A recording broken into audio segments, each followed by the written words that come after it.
Matamis ang bayabas kay Ilonggo. Ayan.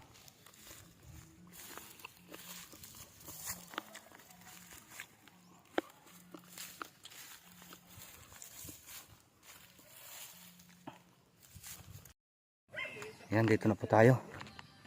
Kay Ilonggo, ano. Ayan po, oh. Mataas. So, pag may tamay kay Ilonggo, baka makaakyat tayo dyan. So, maganda ang tanawin, oh.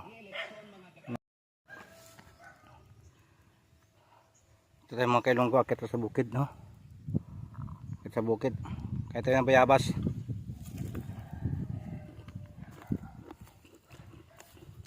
Daming bunga bayabas mga kay Ilonggo. Ayan mga kay Ilonggo, oh. Malit lang na puno. Pero daming bunga.